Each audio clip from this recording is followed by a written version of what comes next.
Sometimes you watch games and you never forget where you were when you saw them.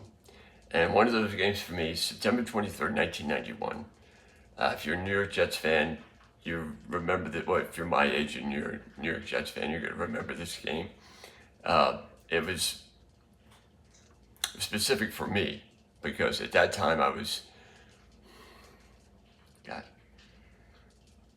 yeah, I didn't know how old I was. Okay, so I was born in 71. That means I was 17. All right, so I was 17. But the bigger thing was, that's when I was dealing with cancer. I had a cancer called rhabdomyosarcoma. And I had just gotten out of bone marrow transplant. So I was in Sloan Kettering in Manhattan. And it was the Jets' 1991 season. And their coach back then was a guy called Bruce Kozlett. He's gnats. I swear, gnats. They're everywhere. I hate gnats and flies. If they're anywhere in this universe, they're going to find me. Bruce Kozlett. Now, Bruce Kozlett's Jets were known for blowing games late. Okay, he took over in 1990. He was the offensive coordinator for the Cincinnati Bengals and Boomer Esiason when they went to the Super Bowl in 1988. He was viewed as an innovative offensive mind. But if you know anything about the Jets, when they brought in first-year head coaches, I mean, going all the way back, if you want to start with Joe Walton, the Jets once had Lou Holtz. And Lou Holtz didn't make it through the whole season. And Lou Holtz is one of the best college coaches around. Walt Michaels. Let's see. Pete Carroll. It's had Pete Carroll for 1 year. It's a Super Bowl winning Pete Carroll. Should have been 2-time Super Bowl winning Pete Carroll. USC champion, college football champion Pete Carroll. He was head coach of the Jets in 94. Then they had Herm Edwards first year. First time head coach. Oh, who was the last guy that they took to the playoffs? His dad was the defensive coordinator for the Bears. And I'm going to talk about the Bears. How do I not remember him? See, this is where old age gets caught in. Rex Ryan. Yes. Rex Ryan, again, first time head coach. And they had success under Ryan, at least. Eric Mangini. No matter who, only one Jet head coach or two Jet head coaches has ever finished their tenure with the Jets with a winning record. One was Bill Parcells, the other was Al Groh. Al Groh only lasted 1 year though. So Kozlett was a guy, the Kozlett years, 90 to 93, were you always knew the Jets were going to play well against a team they shouldn't have beat. But they'd be in a position where they were going to win the game and they'd lose. And so far that year, Kozlett's first year was 1990. Now he took over an awful team. And Ken O'Brien's still the quarterback. 1990, they go 6-10. 91, the season opener at New York, or New Jersey, even when they were in the Meadowlands. They beat the Tampa Bay Buccaneers 16-13. Blair Thomas, their rookie running back, now he was now in his second year, Blair Thomas, because they drafted him in 1990. And Thomas was a big-time running back at Penn State. Okay, everyone thought he was going to be a superstar. The Jets still had Freeman McNeil at that point, who was one of the most underrated runners in football. Freeman McNeil could make you miss. He would make linebackers look foolish. Freeman had moves. He went to UCLA. He was a first-round draft pick in 1981. The only thing about Freeman is Freeman always would get hurt. And you knew who Johnny Hector was because Johnny Hector was the backup. And Johnny Hector was okay, but he would have some good games. But Freeman was the guy. He led the league in rushing in 82 in the strike-shortened year. 85, which was the last time the Jets played the Buccaneers, actually, they scored 62 points. And oddly, in a game that had a power outage before the game, one of the only times the Meadowlands had a power outage. And they opened up with a win over the Buccaneers. And another thing is they had an old kicker named Pat Leahy, who was like 40-something years old. And Leahy, when he was at Shea Stadium, couldn't make a field goal to save his life. They could take him to the Meadowlands where there's not like 100-mile-an-hour winds. And he became much better, became a Pro Bowl kicker. Still one of the top scorers in Jet history, if not the top. And then week 2, they got to Seattle and lose. Week 3, they have the Buffalo Bills, who should have been defending Super Bowl champions, but this is the 1991 Bills. Jim Kelly. They're on their way to their second Super Bowl. The Jets dominated them all game, but like true Cowser fashion, the Bills scored late and wound up winning. And the Jets were 1-2 coming into this game on September 23rd, 1991, against the Chicago Bears. And the Chicago Bears were coached by Mike Ditka. Now, this was not the '85 Bears, with Otis Wilson and, they still had Mike Singletary. They still had Richard Dent. They still had Steve McMichael. They still had Dan Hampton. But Wilbur Marshall was not there. Otis Wilson was not there.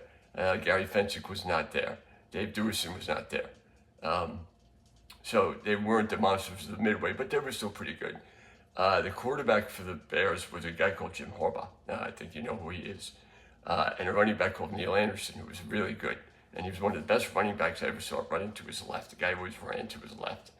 And the game's at Soldier Field. So the Bears are pretty big a favorite.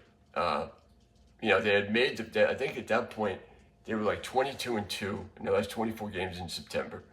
And you're on Monday night. Jets didn't really play that much on Monday night. But when they did, they would get, there were a couple of times they got really blown out. Remember 1986 when they started 10-1. Then they went out to Miami and they lost 45-3 on Monday night. I remember them losing 37-10 or 37-7 against the Bills, maybe 1990 at home.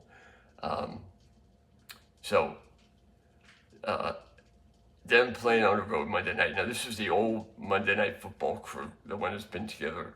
I think the longest was Al Frank and Dan, Al Michaels, Frank Gifford, and Dan Dierdorf.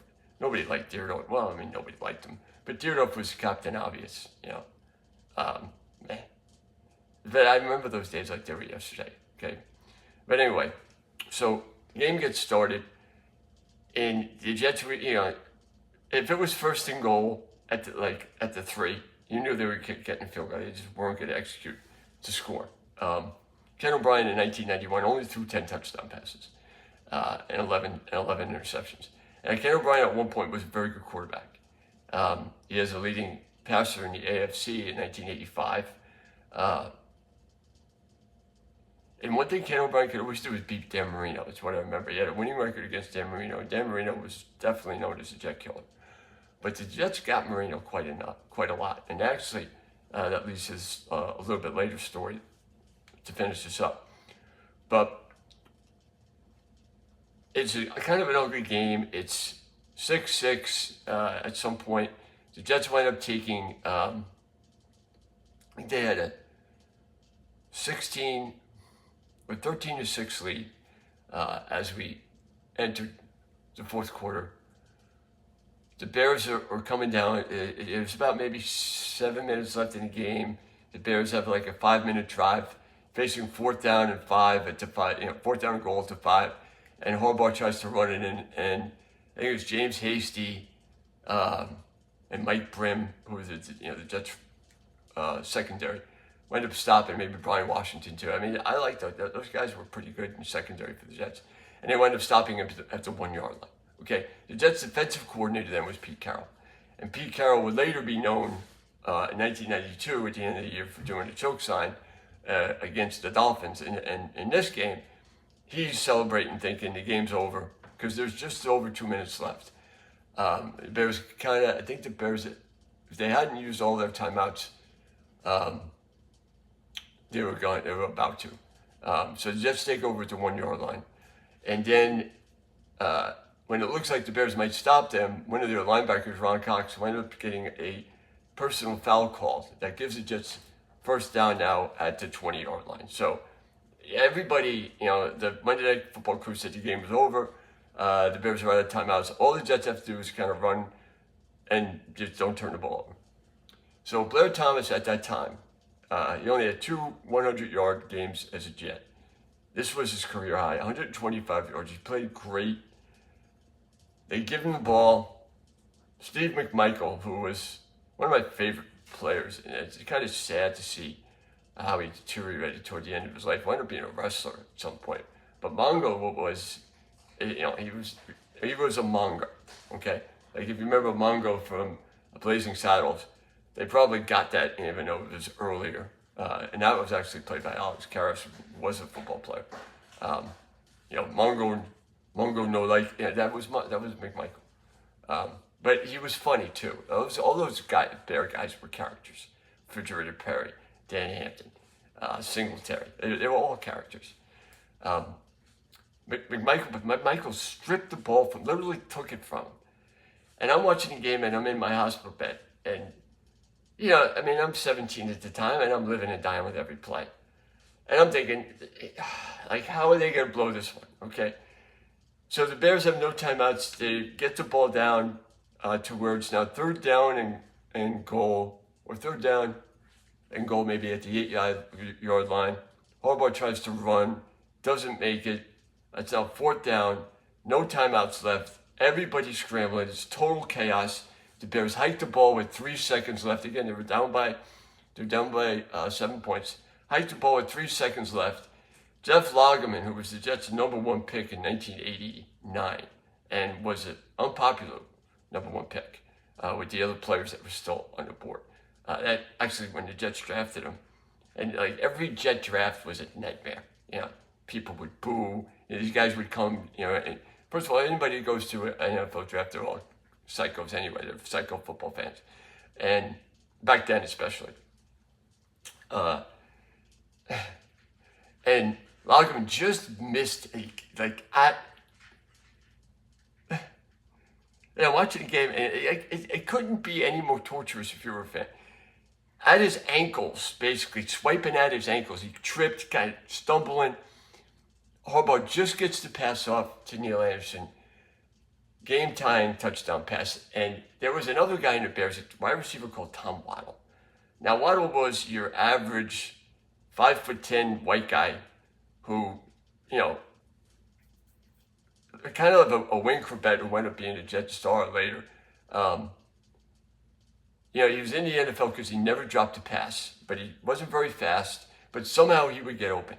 And he kept making play after play after play. Actually, on that drive, Harbaugh threw a pass that James Hasty looked like he had dead set to pick off, and Waddle stuffed in front of him and caught the ball. So now the Bears have to kick the extra point. They kick the extra point to tie the game. No time left on the clock. Going to overtime. In overtime, I think both teams kind of exchange. Jets don't go anywhere. Bears don't go anywhere. And the Jets go on a long drive. They drive down to the Bear 11-yard line. And there's about 3.5 minutes left in the game. And there's still time. There's still, I think it was like second down.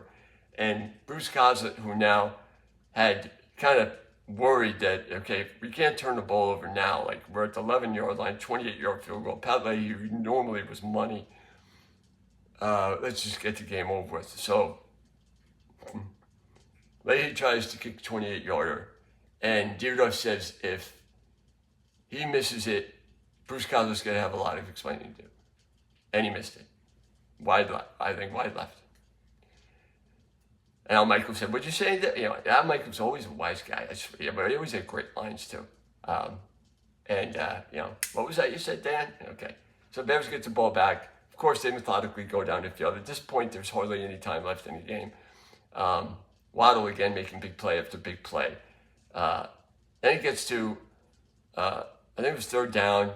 Harbaugh's running, hits this guy, Cap Bosa. Bosa dives for the end zone. Looks like he's in. He's got this big thing of grass hanging from his helmet.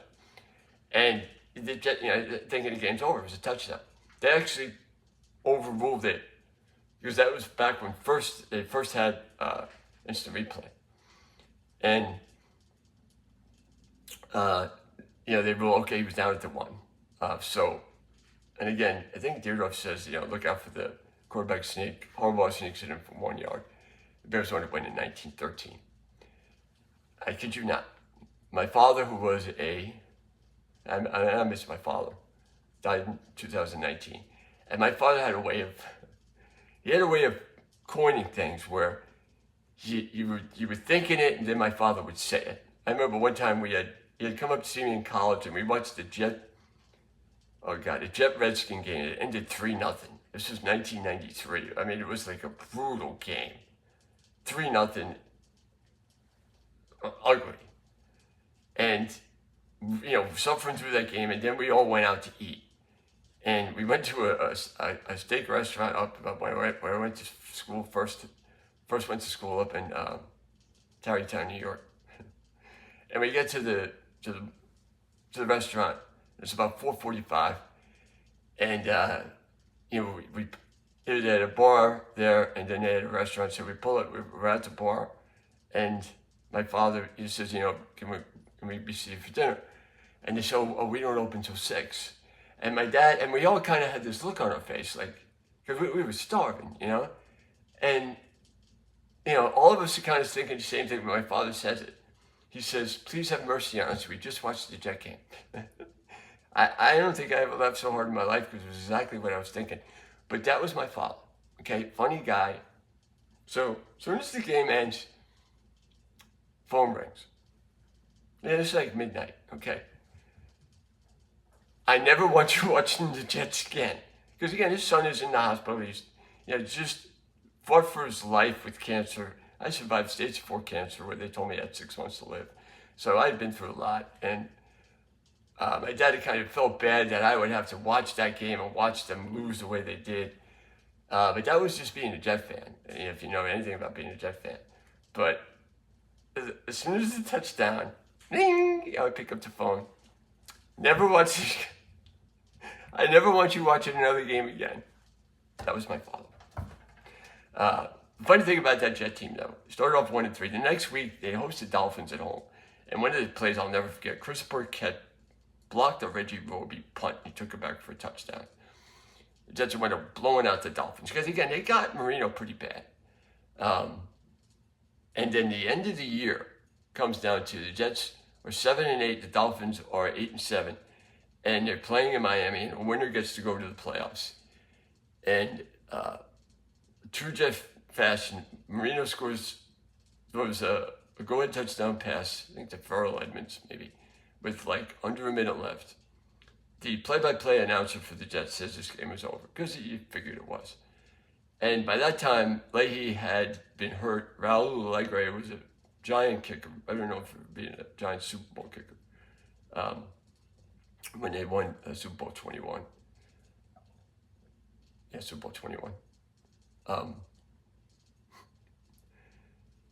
Somehow Ken O'Brien completes 2 passes to Rob Moore, gets him into field goal range. Allegre kicks a game-tying field goal. Game goes into overtime, and then O'Brien connects with Moore again in overtime to put the ball deep in Dolphins' territory. The Jets end up winning and going to the playoffs.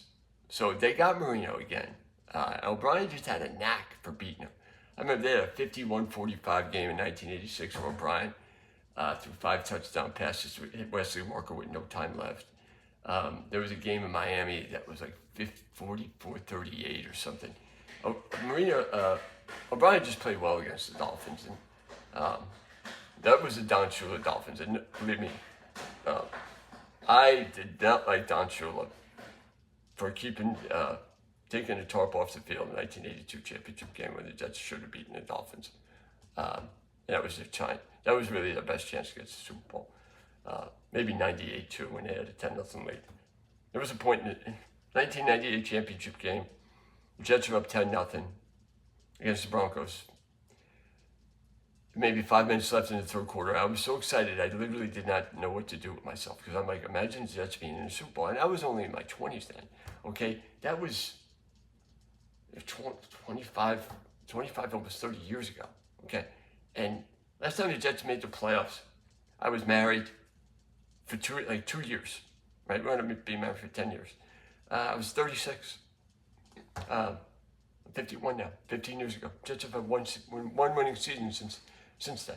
The last time they won a playoff game, they beat, check this out, in 2010. And you figure, when the Red Sox won the World Series, when they ended their 86-year drought, they came back from 3-0 down against the Yankees and came back against Marion Rivera in Game 4. It looked like they were going to get swept. And I remember Chris Russo was a New York sports reporter at the time saying, well, if the Red Sox are going to do it, it's going to be like this, where it looks like impossible and they wind up doing it. So in 2010, the Jets had one of those situations. They played Peyton Manning in the first round of the playoffs at Indianapolis, wound up beating him. Then in the second round, they played Tom Brady and the Patriots at New England, wound up beating them. If you beat Manning and Brady back to back in the playoffs, you figure it's our year. I remember thinking, oh my God, like they're going into Pittsburgh now, playing Ben Roethlisberger, who was good. He'd probably be a Hall of Fame quarterback. Won 2 Super Bowls, but he wasn't Marino and he wasn't Manning. Okay, Jets get that. Like I would be so nerve-wracked back then. I couldn't watch the game. I remember my wife watching the game in the other room and me then waiting to watch it on tape delay.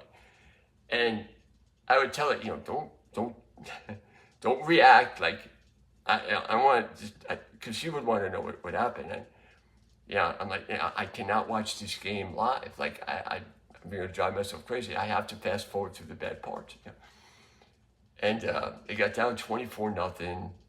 They wind up making it 20. They were down 24-10 in the second. I don't know how I got into this, but they were down 24-10 in the fourth quarter, and they're like first and goal at the 3, and they can't score. They get stopped on 4th down, and that's about 5 minutes left. It would have made it 24-17. They actually wound up getting a safety, so now it's 24-12. They get the ball back. They score a touchdown, and now it's 24-19. And there's still time left. There's about 2 minutes left in the game. And then the Steelers converted it on 4th down a couple of times and wound up winning the game. But if the Jets would have scored there, first and goal at the 3. If they would have gotten in there, they might have forced overtime. And they had all the momentum. They had scored them 19-0 in the second half. And that was the thing. Championship games, 1982 where it's 0-0 at halftime, and they wind up losing 14-0. Then 88 and then 98 where they're up 10-0, and they wind up losing 23-10. And then 2009 they're out. Back-to-back years went to championship games. 2009 after they beat the Bengals and the Chargers, who were good. The Chargers were 14-2. The Jets wound up beating Philip Rivers and them out there in San Diego. That's the thing. Mark Sanchez won 4 road playoff games. Dan Marino won 1, and that was in Seattle at the end of his career. That amazes me. That stat itself, like Mark Sanchez was okay. Some quarterbacks could not win on the road. The Miami Dolphins they went, I think, from 1972 when they beat Pittsburgh in the 72 championship game until 1999, until they won a road game. And the Dolphins were in the playoffs a lot. But, Anyway, that's the story of the 1991 New York Jets and the Bears on Monday Night Football. If you get a chance to watch that on YouTube, everything I said, you're going to laugh at. Especially Bosa with the thing, the grass, and, the game-tying touchdown. Typical Jets.